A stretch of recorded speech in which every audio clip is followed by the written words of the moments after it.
A fixed-wing plane unexpectedly crashed in a drug dealer-controlled area. It quickly drew the attention of 3 drug dealers. They opened the cabin door to take a look. They discovered a wooden crate welded shut with chains. A few thought they found gold. The crate must contain some treasure, so they walked into the cabin. 2 henchmen were tasked with moving the crate. Meanwhile, the boss went to check the cockpit. He found a deeply unconscious female pilot. Seeing her exposed body, the boss's eyes lit up instantly. He immediately reached out with greedy hands, but to his surprise, he found a large sum of cash. It was stuck under a Jan's seatbelt, so he pulled out a dagger, planning to cut the seatbelt to get the cash. But in a moment,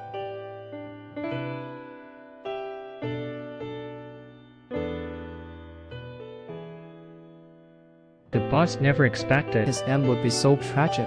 But he wasn't wrong at all, for the woman was the notorious Dominique. Even the German mob boss had met his end at her hands. Meanwhile, the 2 henchmen outside were trying to open the crate. Seeing they couldn't break the chains, one of them was getting ready to grab some flyers.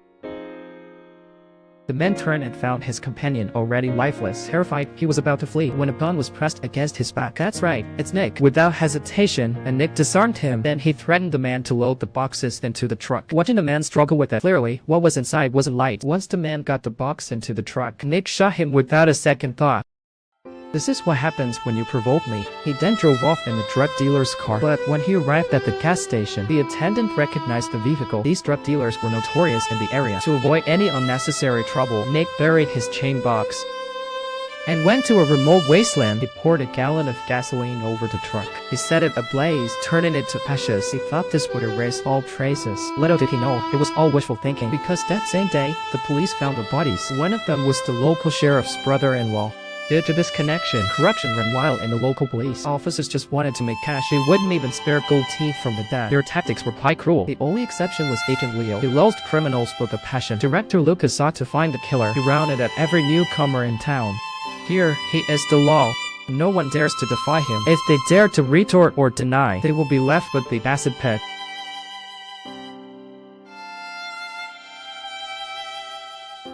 All of this was recorded by Leo's pinhole camera. He had long been fed up with their schemes. He planned to take them down in one go. After cleaning up the mess, Nick found a local bar. He planned to have a drink to calm his nerves. He unexpectedly met Leo looking for newcomers. Seeing Nick alone, Leo approached him. Out of goodwill, he urged Nick to leave quickly. This place hasn't been peaceful lately. Just as he said that, Nick bumped into a young couple. They almost got into a fight. That quelled their anger. This eased Nick's fear of Leo. Then they returned to Leo's place. After a wonderful spring night, they woke up tired. Leo was about to ask Nick why he came here, but then his phone suddenly rang. It was the sheriff calling. Due to the urgency, he had to rush over. He told Nick to use the bathroom in his sister's room. Leo's sister is named Kayla. She lives with Leo and their father. Only Leo earns money for the family, so life has been quite challenging, but being together makes the family happy. It's the eldest daughter's birthday tonight. Kayla threw her a lively party. The atmosphere was vibrant. Nick sat aside, quietly drinking and watching. He seemed lost in thought. Leo watched videos in another room. It showed proof of Lucas' men killing innocents. It ran for 40 long hours. Hoping the ministry could collaborate with the CIA to completely eradicate Lucas and his band of corrupt cops. Is this a backup? Yes, it is. Just as he spoke, the official tossed his cigarette and gave an order. Moments later, armed thugs got out of the car. Leo had no idea about any of this until he was knocked unconscious. Just like that, the night passed. At this point, Leo was battered and bruised beyond recognition. Across from him sat Sheriff Lucas. Her knees wept uncontrollably in her boyfriend's arms. The leading heavyset man looked smug, but in the next moment, his expression changed because he saw a strong and powerful woman. The woman was Nick. The officers present showed their confusion. Nick swaggered towards the crowd. His eyes showed deadly hate. The heavyset man perked up instantly. Meanwhile, his men found the computer with the backup. They were about to retreat. Suddenly, the heavyset man's phone rang. It was a call from Lucas. Eliminate them. Alright, I got it.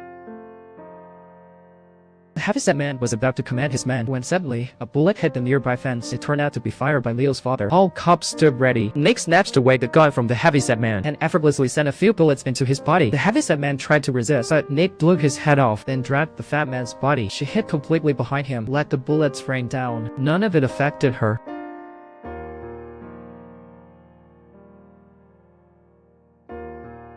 Waiting for the enemy to reload, Nick immediately pushed the fat guy aside. He raised his gun and fired at the brute. One bullet easily took down a man. After the map was clear, Nick grabbed the driver's weapon, quickly squeezed the trigger to take him out, and shot at the man trying to escape. Though the enemy still managed to escape, it was all part of her plan. Turning around, Nick grabbed the backup computer from the car. She looked at Leo's head by the door. At that moment, she didn't know what to say. The fleeing officer soon met Sheriff Lucas. Upon learning all his men were dead, Lucas became furious. He blamed his men for being useless, but when he learned that a foreign woman killed them, Lucas found it hard to believe. He wanted to see what kind of foreign woman she was. He ordered his men to seal off all exits. Not a single fly should get away. He then calmly walked to Leo's doorstep, saw his men's bodies all around. At that moment, Nick stepped out with her gun. I have to see what you look like. Now that you've seen me, say what you want. I want to make a deal with you. My name is Lucas, and I'm the chief of police here. I came alone, but my men surround you. You won't escape. Do you get it? No matter how strong you are, you can't save them. Lucas stated, as long as Nick gives up the evidence computer, he may choose to spare Nick and his family, but Nick claimed he could give the computer, but it must wait until they're safe. Clearly, Lucas doesn't agree with Nick's proposal. He doesn't want to take such a risk. The nearest town is 20 miles away, and the roads have been completely blocked off. Kayla is still pregnant, and there's a father in a wheelchair. Leaving without a car is tough, so Lucas hopes Nick will seriously consider. Don't lose your life over a bunch of strangers. I won't miss all the fun. Tough. But as Lucas said, the main road won't work. To leave here, you must use the back roads. Traveling at night helps them hide better, but Lucas will use the night to ambush them. So to leave, they must first take out a brute. They quickly started to prep. First, they boarded up all the windows in the room. Next, they dumped a full barrel of oil into the pot. They cranked up the heat till it boiled. They moved all the floodlights from the warehouse to the roof of the front yard. They wired the warehouse main switch. At this time, the support Lucas called for arrived. A whole truck of armed SWAT. There were at least 30 present. Nick